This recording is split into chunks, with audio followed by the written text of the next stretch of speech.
years ago when I used to try to get business owners as clients for web design and marketing and stuff like that. I used to always hit them up to say, hey, hope all is well. Hey, I see that you don't have a website. Can I help you with that? Hey, can I help you with this? Can I help you with your marketing? And I would always get pushback.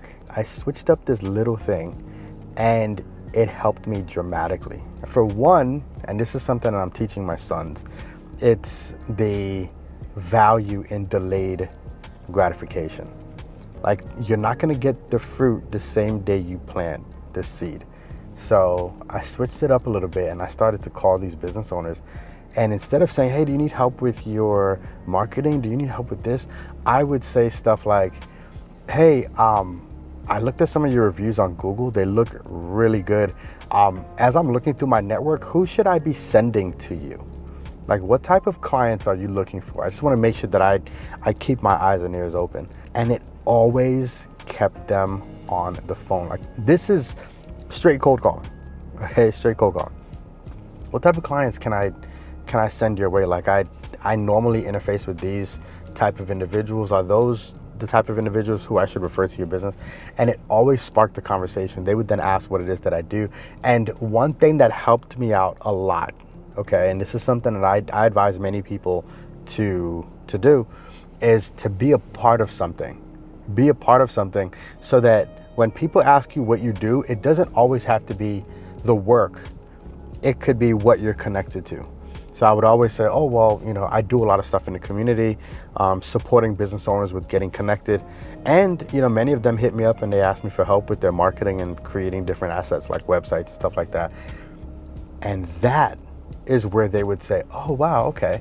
And it's so much more, they're so much more receptive when they get that information that way versus me calling them with the intent to try to sell them websites or marketing. Now, everybody sells different things, so you have to add your flavoring to it. But if you have this like give, ask approach towards building your network, it can help you out dramatically. Now, the other thing that really helped me out too was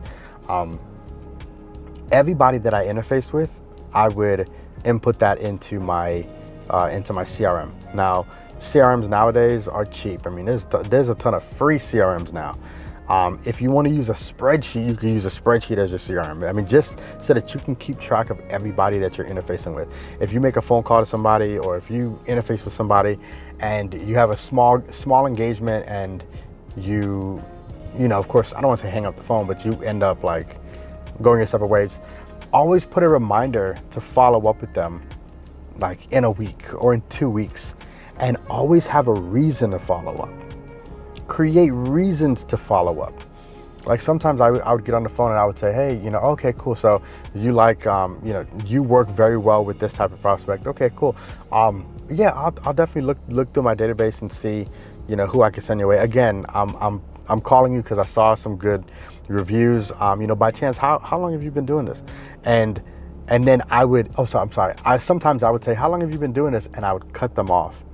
And I would say, actually, I'm sorry, you're probably really busy. Can I maybe call you next week sometime and we can maybe continue this conversation?